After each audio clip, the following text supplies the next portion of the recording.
और सारे मेरे पख्तूनख्वा के एमपीज और मुझे नहीं पता कि एमएनएस भी हैं, लेकिन जो सारे मेंबर जो प्रोविंशियल असेंबली के जितने भी हमारे अरकान हैं, मैं सबसे पहले तो आप सबको ये वाज़ेह कर दूं कि जो मैंने कल पंजाब असेंबली से अपने जो पार्लियामेंट्री पार्टी से एड्रेस किया था, तो उसमें एक गलत फहमी होगी, वो मैं आप सबके सामने पहले वाज़ेह कर दूं।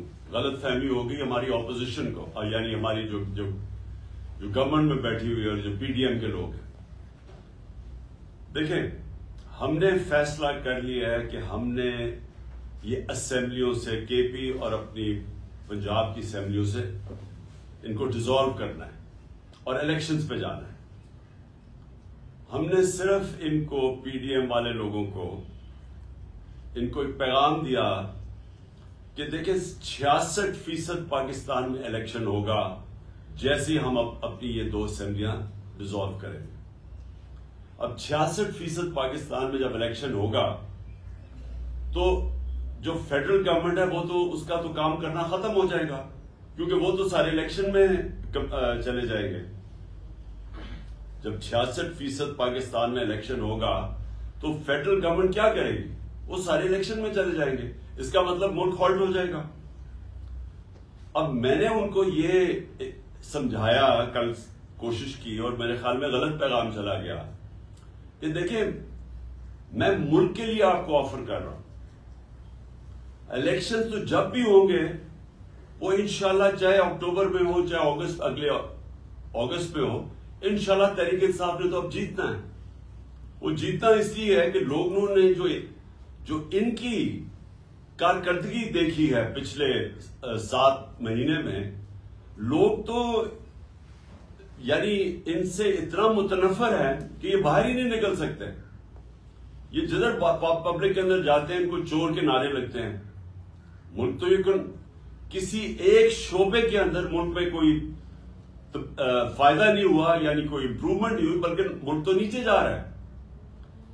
सारे जो इनका जो अपने 2 बड़े फाइनेंस मिनिस्टर्स जो ये लेके आए थे और ये तजर्बाकार लोग थे, वो अब आपस में लड़ रहे हैं।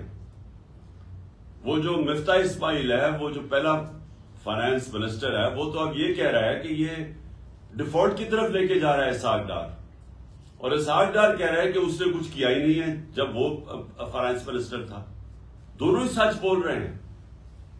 दोनों ही सच ये बोल रहे हैं कि मुल्क जा तो डिफॉल्ट की तरफ रहा है और दोनों ने कुछ नहीं किया, स्वाय स्टेटमेंट्स देने के और हमारे ऊपर तनकीद करने के। उनके पास तो अब कोई रोड मैप ही नहीं है इस मुल्क को बचाने के लिए। और जो बाहर की भी फाइनेंशियल मार्केट्स हैं और पाकिस्तान के अंदर भी जो बिजनेस कम्युनिटी है, उनको पूरी तरह इत्मीनान इनके ऊपर उठ चुका है। वो समझते हैं कि अब इनके पास कोई अब हल ही नहीं है, कोई रोड मैप नहीं है।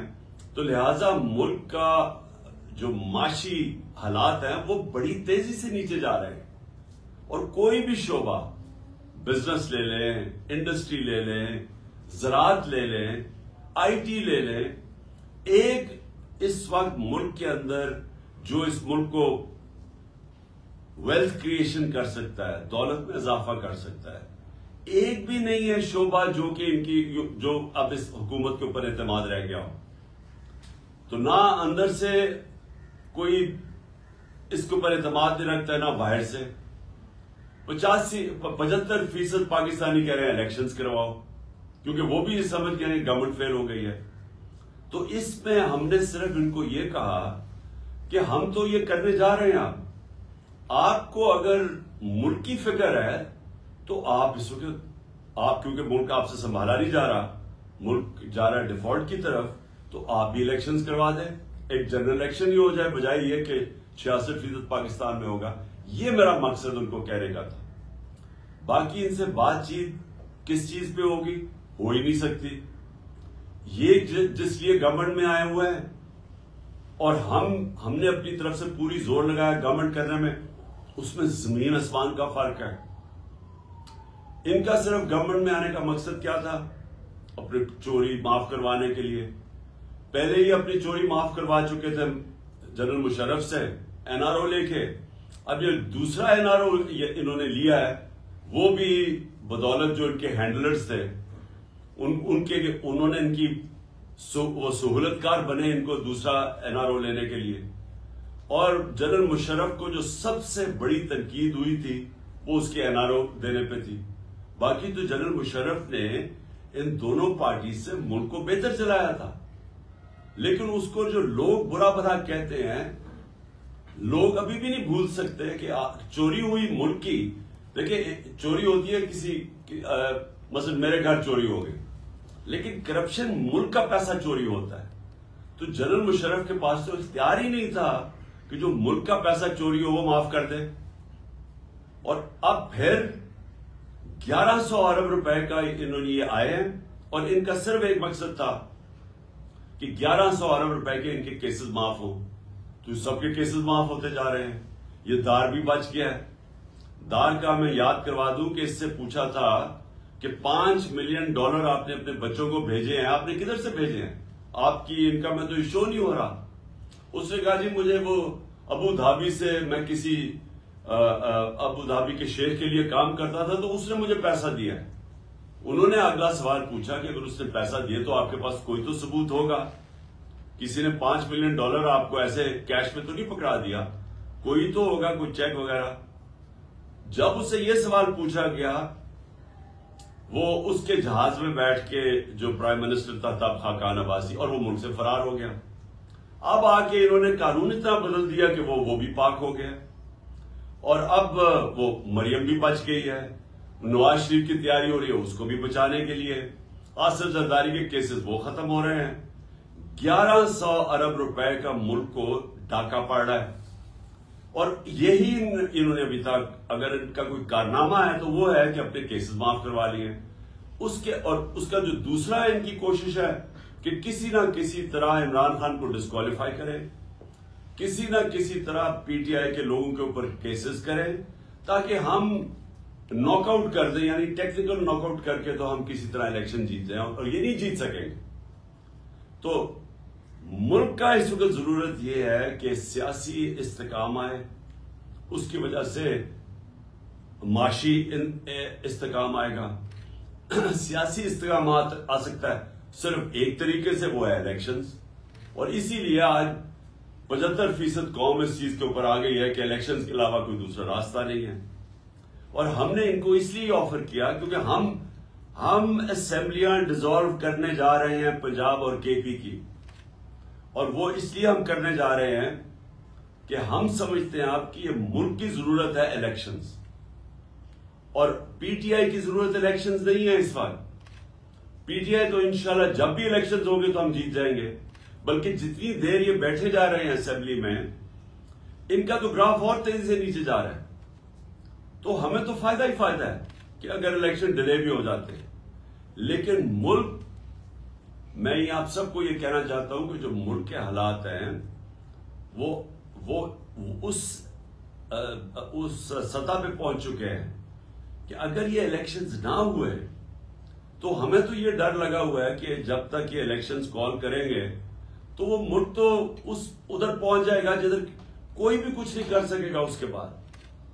और मुझे ये समझ नहीं आ रही कि क्या ये जो हैंडलर्स हैं जिन्होंने 7 महीने इनकी मदद की, जिन्होंने इनकी मदद की इनको इक्तदार में आने के लिए, और हम आपकी जरा स्टेटमेंट सुन लेना मरियम की, उसकी खाकान अब्बासी की, उसकी मेरे ख्याल में राना सनाउल्लाह, और इनका एक और एहसन इकबाल, इनकी तो टीवी पे स्टेटमेंट्स हैं कि एस्टैब्लिशमेंट के बगैर तो कभी नो कॉन्फिडेंस कामयाब हो ही नहीं सकता है। इनकी तो स्टेटमेंट्स इन्होंने खुद टीवी पे दी हुई हैं। तो जो सहूलतकार इनको लेके आए थे, तो क्या उनको ये नहीं पता कि मुल्क किधर जा रहा है?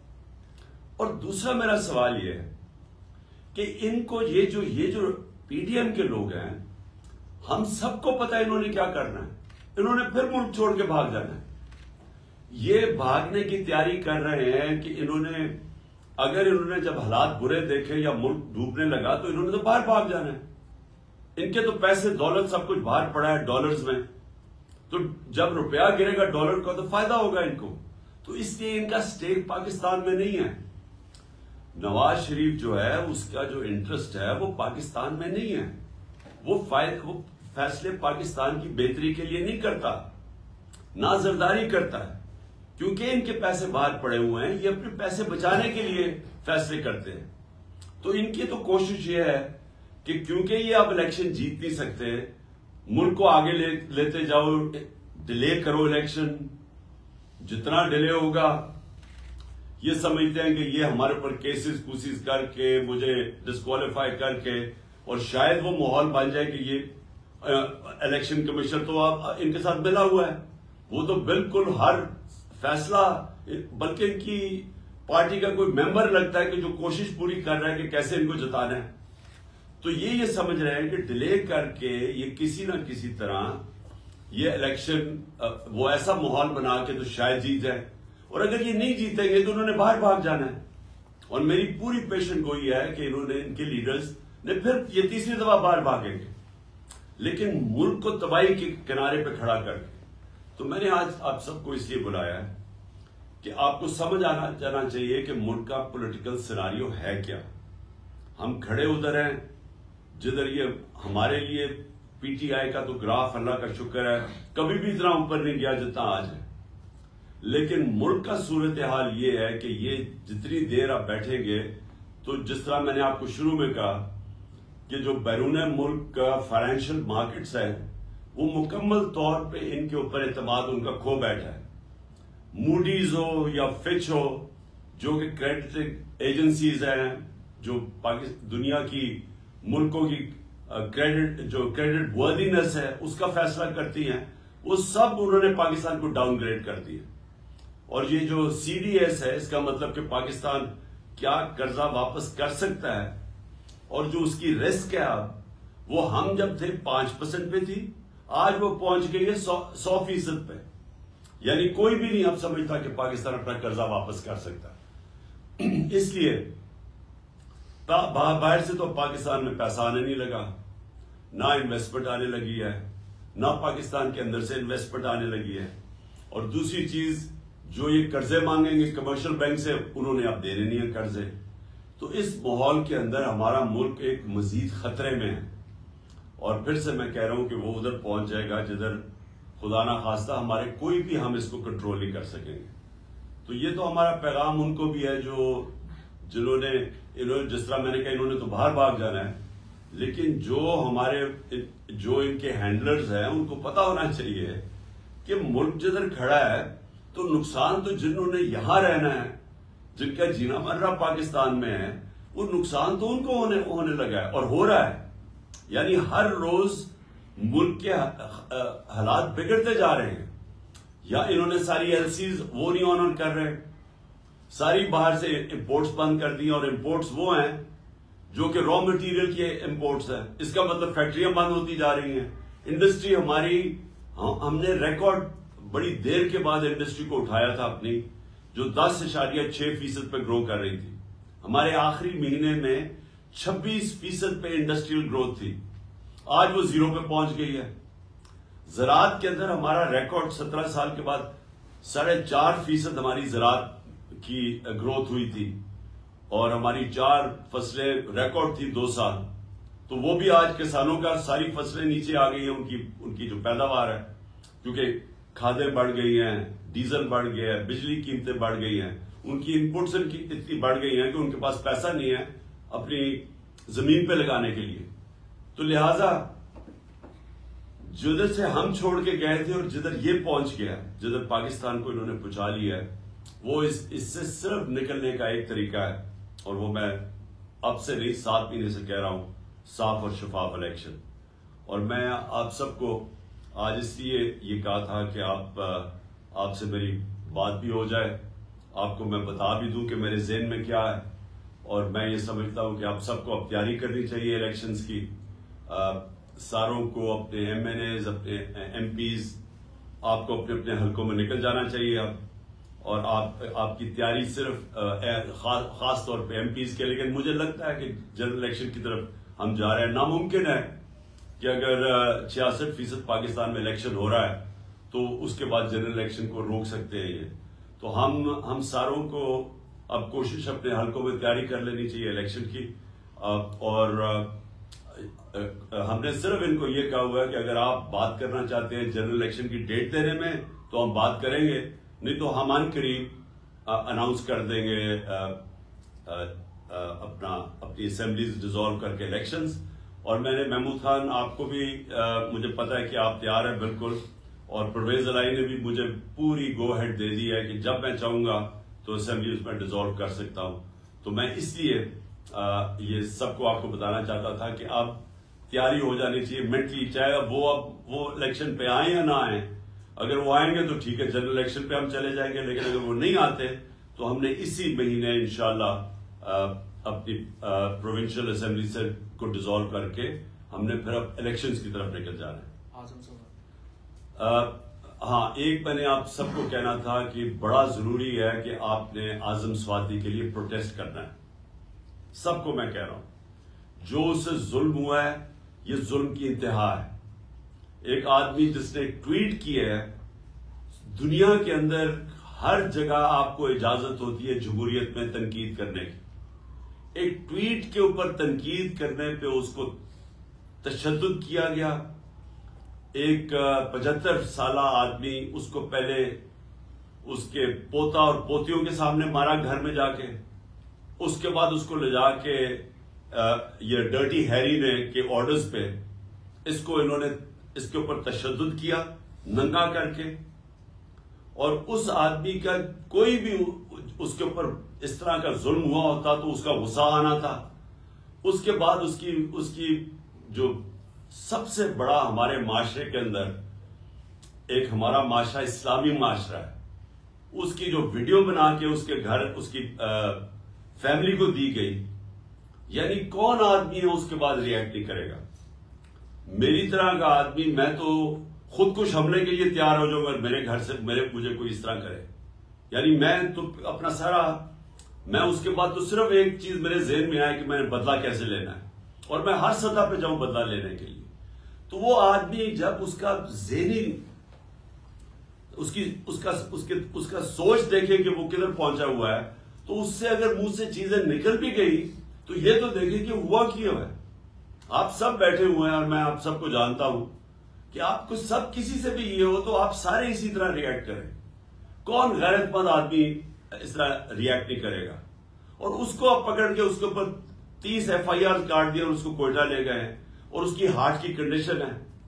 हम ये या अभी सब, अगर आजम स्वाति को कुछ हुआ, हम सारे FIRs काटेंगे उन सब लोगों पे जो जिम्मेदार हैं इससे ये उसके ऊपर तशद्दुद करने पे, और उसको फिर ये जो इसको कोयटा लेके गए हैं, जिस तरह पकड़ के लेके गए हैं, सारा हमारे जस्टिस सिस्टम का मजाक उड़ गया है।